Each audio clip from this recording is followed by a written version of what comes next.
Paz do Senhor Jesus, queridos, tudo bem? Aqui é o pastor Antônio Márcio. Quero aqui louvar o Senhor pela vida desse congresso abençoado de pessoas amorosas que amam o Senhor e amam o seu Evangelho. UMADA, União de Mocidade aí da Assembleia de Deus Madureira em Anápolis. Queridos, estamos aqui no meio de um momento muito adverso e que precisamos utilizar as ferramentas que Deus tem nos entregado. Foi me dada a proposta de ministrar em um vídeo sobre uma temática que, na atual conjectura, é de grande importância. Quando eu digo isso, que vivemos um momento bem delicado da humanidade. E o grande desafio no meio do caos é permanecermos tendo esperança, acreditarmos no que o Senhor tem para conosco. E o tema que o Senhor trouxe ao meu coração está em cima dessa expressão que a liderança, o subtema que a liderança pediu, que é fé diante das adversidades. Para isso, eu quero iniciar minha pequena participação orando com os irmãos, pedindo a Deus a inspiração para que o seu Santo Espírito nos traga a revelação de sua palavra e que vidas venham a ser alcançadas, edificadas, salvas, libertas pelo poder do Evangelho, na unção do Espírito Santo. Pai, no nome de Jesus, eu entro na tua presença, mais uma vez, segundo a tua bondade e misericórdia, para te agradecer, Senhor, pelo dom da vida, pela salvação, pelo teu amor incondicional por nós. E pedimos que o teu Santo Espírito traga a revelação de tua palavra e nos conceda a bondade de transmitirmos a fé do teu Evangelho à vida dos teus servos. Aqui eu oro e te peço, glorifica o teu nome, Senhor, em o nome de Jesus. Amém.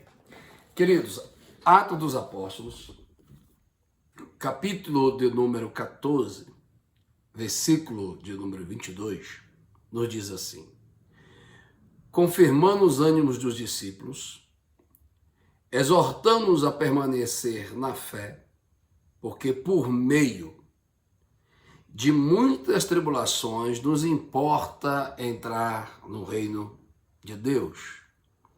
Exortando-os, os discípulos, a permanecer firme na fé, porque por muitas tribulações importa passar para entrar no reino dos céus. A tradução que eu li, ela está na Revista Atualizada. Tem outra tradução que vai nos dizer, e exortando os discípulos a permanecer firmes na fé, porque por meio de muitas tribulações é necessário passar para que entrem no reino de Deus. Acredito que um dos sentimentos e temas mais confrontadores da fé cristã se chama tribulação, provações. E quando formos tentar interpretar a nossa realidade na ótica da justiça humana, a ótica da justiça humana sempre é: se eu fiz o que é correto, eu devo receber sobre isso aquilo que é justo, uma recompensa. Então, o sofrimento do justo, o processo da aprovação, se formos interpretar de forma humana ou humanista, dar-nos ao sentimento e a justificativa de revolta. Porque se Deus me ama, e eu aceitei, eu confessei como meu Salvador e creio nele, renunciei o pecado e o mundo, como é que eu posso passar por esse processo? Mas aí vem a questão do primeiro confronto. A aprovação, ela é uma necessidade. Ponto. Segundo, ou seja, a aprovação ela é necessária. Segundo, ela é um processo pedagógico. Terceiro, ela revela o coração do homem e o propósito de Deus para com ele. Sobre esse texto, o contexto que é no Evangelho, que é a visão de Atos dos Apóstolos, livro histórico da igreja, através da pessoa do discípulo, o médico amado, historiador e o único não-judeu que escreve o Novo Testamento, Lucas, ele traz um contexto que na pregação do Evangelho e na divulgação da missiologia da igreja, do propósito da igreja, do seu querigma, os discípulos começaram a ser perseguidos porque estavam pregando o Evangelho, ou seja, começaram a ser perseguidos porque estavam fazendo algo de forma certa, correta. Então, nós possamos falar em línguas estranhas, nós que somos pentecostais, acreditamos na atualidade e na continuidade dos dons, enquanto a igreja estiver na terra, recebe revestimento de poder para anunciar esse evangelho. Mas o texto diz bem claro que era necessário passar por essa tribulação. Ou seja, o sofrimento na vida do justo não é a manifestação de um Deus masoquista, que tem prazer no nosso sofrimento, de maneira nenhuma. A provação na vida de um justo, ela se manifesta duas coisas que é necessário. O meu crescimento de fé, ok? E Deus sendo glorificado através da minha fé. Não entendi, pastor? Vamos explicar. Primeira carta de Pedro, capítulo de número 4, versículo de número 12, que o contexto histórico desta carta é bem claro em dizer que ela foi escrita para fortalecer a fé dos discípulos acerca da provação vindoura que estava vindo sobre Roma. Quando Nero surta, queima Roma, destrói Roma, e quando as investigações estão chegando a ele, ele pega e transfere a culpa do seu crime para um povo que já era rejeitado, perseguido por causa da sua fé. E a Bíblia nos diz na primeira carta de Pedro, capítulo 1, versículo 7, que Pedro tem uma expressão doutrinária, mas um ato profético para o contexto da história da igreja naquela época, que diz bem claro que a vossa fé será provada como ouro no fogo. Que a vossa fé será provada como ouro no fogo. E o mesmo Pedro, na sua didática, vai para o capítulo 4, versículo 12, e diz: amados, não estranheis ardente. No versículo 7 do capítulo 1, ele faz a expressão de fogo, uma metáfora na provação. E no capítulo 4, versículo 12, ele expressa ardente, que também tem uma conotação com fogo. A ardente prova que vier para vos provar, no capítulo 1, versículo número 7. E no capítulo 12 diz: amados, não estranheis ardente prova, ou seja, ele está dizendo que não estranheis que coisas estranhas vos acontecessem. Vem uma provação através do fogo e que vai manifestar dias de coisas estranhas. Volto para a introdução que eu lhe disse, que quando nós interpretamos a provação de ordem humanista, dá-nos justificativas cognitivas a nos revoltar com um quadro e geralmente transferimos a nossa revolta para Deus. Mas quando Nicodemos vai confrontar Cristo e Cristo diz: em verdade eu te digo que eu sou a verdade, sustento a verdade, confronta Deus através de Cristo, a pessoa do raciocínio de Nicodemos, com a comparação natural com coisas espirituais. A partir do momento que você é um cristão em Cristo, não um cristão gerado por uma religião do cristianismo, mas em Cristo, você tem que entender que as interpretações da sua existência, ela tem que ser inspirada pela palavra. E a Bíblia nos diz em Romanos, capítulo de número 10, versículo 17, diz que a fé vem pelo ouvir e ouvir a palavra. Não é ouvir a justiça, a interpretação da lógica humana, da filosofia humana, da racionalidade humana, ou mais agressivo, interpretar a provação, a adversidade, ou a nossa realidade existencial no momento que vivemos, segundo o emocional. A Bíblia diz que o homem natural, segundo a doutrina de Paulo, na primeira carta aos Coríntios, capítulo número 2, Paulo vai dizer: se os homens conhecessem quem era Cristo, não o crucificavam. Eram os sábios, teólogos. E Nicodemos fazia parte dele. No final do diálogo que Jesus tem com Nicodemos, ele confrontou: tu não é mestre em Israel e não entende as coisas do Espírito? Né? Aí Paulo vem e diz: o homem natural entende as coisas naturais, mas o homem espiritual entende as coisas espirituais. Pois esse Espírito Santo, que o próprio Cristo disse que ia nos guiar e nos ensinar em toda a verdade, e ensinar tudo sobre Cristo, a Bíblia diz que ele vai nos sentimentos mais profundos de Deus e traz para conosco. Então, o primeiro ponto: você não pode interpretar a sua diversidade segundo a ótica da justiça humana. Você tem que interpretar ela segundo a fé. E a fé não é uma lógica humana, a fé é uma ação sobrenatural pela esperança que é criada em mim pela Escritura Sagrada. Porque a fé que vive em mim e eu vivo por ela é exclusivamente dependente da revelação da Escritura Sagrada. A minha opinião sobre a minha realidade, ela não tem que ser inspirada sobre essas três esferas que eu acabei de dizer.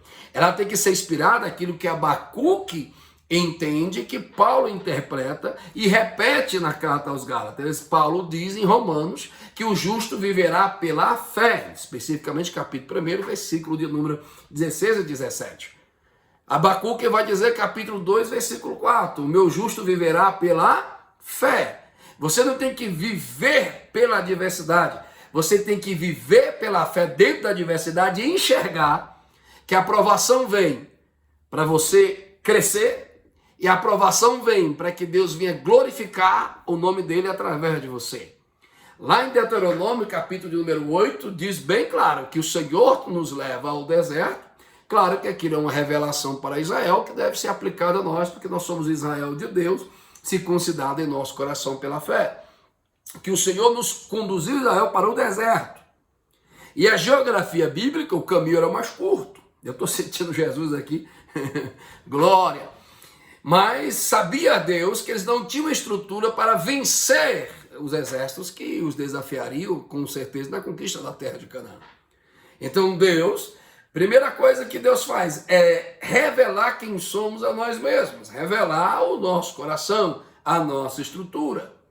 E a aprovação vem para nos fazer crescer. E eu digo que a aprovação é necessária porque ela é o processo de crescimento.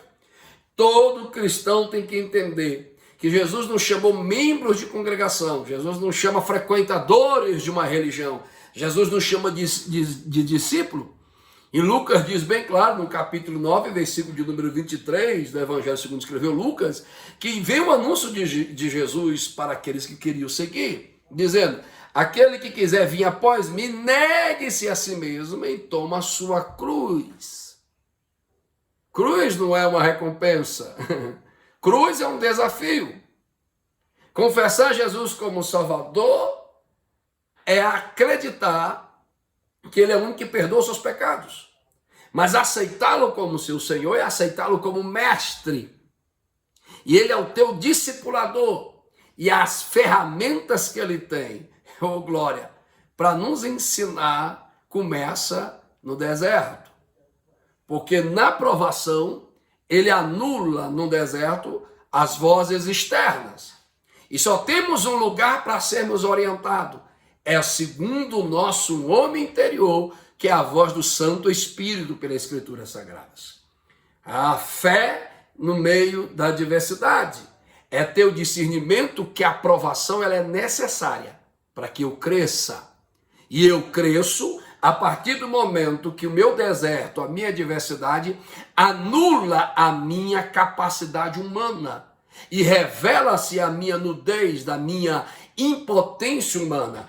Então, quando a minha impotência humana se revela, aleluia, aí revela minha necessidade de confiar em Deus, minha necessidade de esperar em Deus, minha necessidade de buscar Deus, minha necessidade de Deus interferir na minha história. E quando Deus interfere na minha história, aí vem a questão do princípio que eu acabei de lhe dizer. A aprovação é necessária para o meu crescimento. E a aprovação é necessária para que o nome do Senhor seja glorificado. Porque no deserto da aprovação, eu tenho experiência pessoal com a voz de Deus. No deserto da aprovação da adversidade, eu tenho dependência que Deus me guie. No deserto, Israel experimentou que eles só poderiam ser guiados de noite pela coluna de fogo, guiados de dia pela nuvem. Quando se parava a teofania, a manifestação da glória visível de Deus, Israel parava. Tem muita gente correndo para um lado e outro, e entenda, o único que faz milagre quando a humanidade ela está limitada é aquele que é infinito, que é Deus. Então você começa a ter experiências com Deus, e essas experiências é os degraus de crescimento para a sua fé, para a sua vida espiritual. A aprovação ela é necessária, porque em segundo lugar, o Senhor é glorificado na nossa vida. E a maior necessidade que temos é que o Senhor seja glorificado no nosso andar, no nosso falar, no nosso viver e também nos dando vitória e milagres. Alguém só pode dizer eu venci a guerra quando passou por processo de várias batalhas. E o que é lindo de Deus, que quando Josafá é confrontado, o rei Josafá, com uma grande multidão e com na lógica humana, na estratégia bélica, ele ia perder, ele só teve um lugar aí, a presença do Senhor. Então, a aprovação vem para que o nome do Senhor seja glorificado. Jó perdeu tudo na ótica humana, mas recebeu a maior oportunidade de conhecer Deus. E a Bíblia diz que Jó, mesmo íntegro e reto, se desviando do mal, a recompensa que ele recebe é o quê? Provação. E a Bíblia diz que no meio do processo, tudo que Jó foi interpretar e tudo que os seus amigos quiserem interpretar a sua realidade, se formos fazer uma visão analítica, de uma ordem psicanalítica, vamos dizer que todos estavam com seus surtos emocionais e cada um tinha uma construção de uma realidade. Mas Jó volta para dizer, peraí, eu tenho que ir para o tribunal e quem pode me responder é o Senhor. E a Bíblia diz que no final Jó teve que admitir. Porque o próprio Deus chega para Jó e diz, onde tu estava quando aconteceu isso? Onde tu estava? Então não adianta. A aprovação, ela só revela que eu e você somos dependentes do Senhor e precisamos amadurecer. Não conhecê-lo de ouvir falar. Glória. Não conhecê-lo do testemunho dos outros. Mas temos os nossos próprios testemunhos de experiência com Deus. Não sermos só filhos de crente, mas sermos crente e dizer, o Senhor ouviu a minha oração. A Bíblia não diz, muitas são as aflições do justo, mas de todas o Senhor livra. Mas o contexto diz bem claro, que o justo clama e o Senhor responde. Eita, Oséias diz que Deus leva Israel ao deserto para ela voltar a ouvir a sua voz mansamente ao coração. Quero parar aqui, deixar você refletir e lhe dizer como você está crescendo nesse momento de caos. Pastor Divino Gonçalves disse, em saudosa memória, que as adversidades vêm para manifestar duas coisas. O que Deus quer me ensinar e o que eu estou disposto a crescer. Glória a Jesus. Primeiro, ela é necessária. Segundo, a aprovação ela é pedagógica. Quando Deus permite a aprovação, é porque Ele sempre tem algo para nos ensinar. Antes de você me refutar, deixa eu justificar meu pensamento. Quando Paulo faz, e Dr. Martin Lloyd Jones interpreta de maneira linda demais, o capítulo 8 da Carta aos Romanos, que nós chamamos Carta da Soteriologia, Carta da Doutrina da Salvação, onde Paulo traz a justificativa da salvação, o meio da salvação, a necessidade da salvação, e como ela se manifesta em nós, pelo sacrifício de Cristo, ele vem e diz bem claro na lei do Espírito, que ele diz, ele começa a sua dissertação da lei do Espírito, colocando no capítulo 8, versículo 1, nenhuma condenação há para quem está em Cristo Jesus, que não anda segundo a carne, mas que anda segundo o Espírito. Então o justo viverá pela fé. Não interprete as suas complexidades, as suas dores, as suas feridas, na ótica da humana, mas interprete segundo o Espírito Santo. Qual que Deus quer me ensinar? Qual a metodologia de Deus no meio dessa diversidade? O que Deus quer ensinar à igreja na pós-modernidade pela diversidade que ela está vivendo? E o que a igreja está disposta a aprender no meio dessa diversidade? A Bíblia diz bem claro, louvado seja o nome do Senhor. Diz bem claro, capítulo do número 8, versículo de número 28, que nos diz...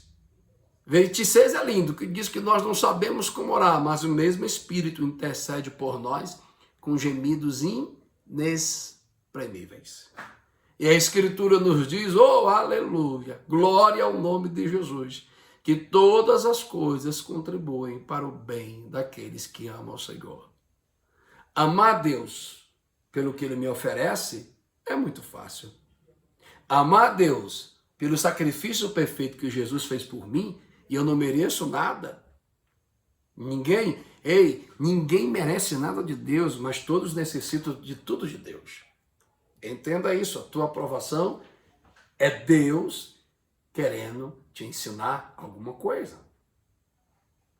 É te ensinando a viver um cristianismo não denominacional, mas um cristianismo bíblico. Como? Glória, fazendo de Deus o teu tudo. E para isso tem de vez em quando a provação vem para tirar tudo aquilo que me afasta da presença dele. Glória ao nome de Jesus. Entenda bem claro que o nosso Deus é fiel. E ele diz bem claro nisso: todas as coisas contribuem para o bem daqueles que amam ao Senhor. Eu preciso ter a maturidade, como Paulo diz, sem passar tanta adversidade, como sem passar a abundância. Tem gente que não tem esse equilíbrio. Não entende que a Bíblia nos ensina que num dia da adversidade considera, num dia da abundância se alegre. Glorifique ao Senhor. Enalteça o teu Deus por aquilo que você não entendeu, por aquilo que você não compreendeu, mas por toda a experiência e todo o processo, Deus está te fazendo crescer e amadurecer. Terceiro propósito. Primeiro, é necessária a aprovação. Segundo, ela é um processo de ensinamento de Deus em nossas vidas. A Bíblia nos diz que quando eu era menino, eu falava com o menino, pensava com o menino e andava com o menino. Maturidade, ela vem com o tempo e as experiências do que eu vivo nesse tempo. Então, uma das maiores provações na vida de um cristão no meio da pós-modernidade é o imediatismo. Essa vida frenética do imediato, do micro-ondas. Não. Cavalo que ele é forte, sabe correr rápido, mas se ele não sabe para onde vai, ele vai correr e vai cansar. Precisamos voltar àquela essência que Paulo nos diz. Paulo nos ensina que devemos ser transformados de glória em glória. A glória da graça, ela não é diminutiva, ela é progressiva e crescente. Então, a minha maturidade cristã, ela tem que ser contínua e crescente.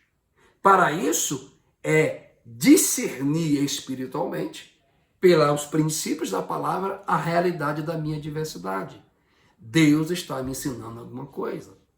Agora, existe dois alunos. O que está disposto a aprender e o que só está ali para observar. Eu digo aos meus filhos que uma vez eu peguei minha filha ansiosa porque ia fazer uma prova e quase enlouqueceu. Eu digo, ela tem que estudar antes da prova. Mas ela vai estar com mais harmonia se ela aprender a matéria.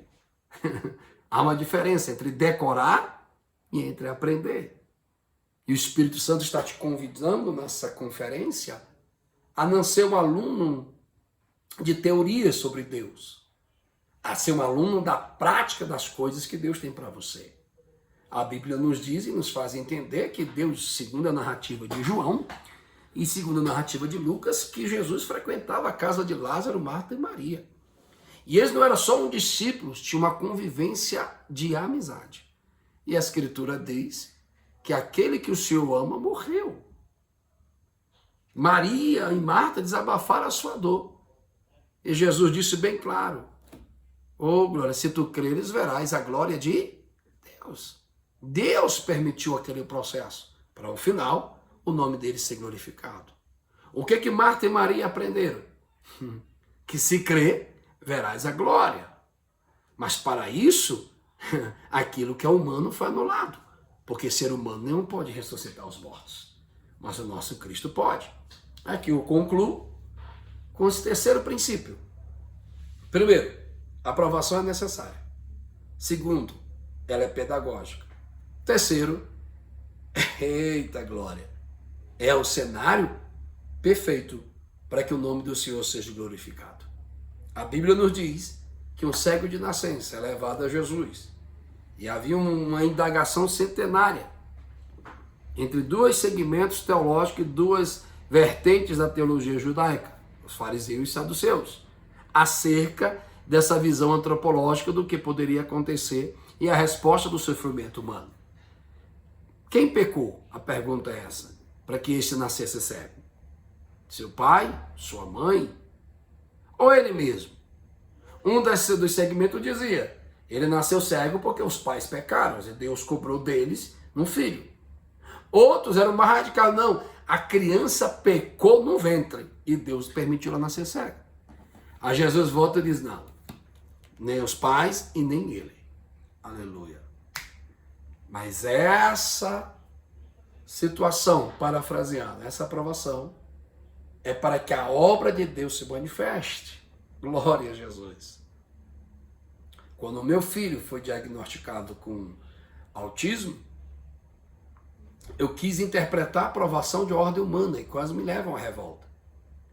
Quando eu voltei para a palavra e vim perguntar, Deus, o que o Senhor quer me ensinar? Me ensina. E o Senhor disse bem claro, estou te ensinando a ser um pai mais tranquilo, mais manso, mais paciente. E através do Mateus eu tenho sido um cara mais equilibrado. E o que é mais lindo, Mateus ele tem diagnóstico, mas vive como uma criança normal. E nós não tratamos ele como uma limitação, tratamos eles como uma pessoa normal. E o meu filho tem 9 anos e tem essa síndrome, e ele, esse espectro autista, e ele conhece Jesus.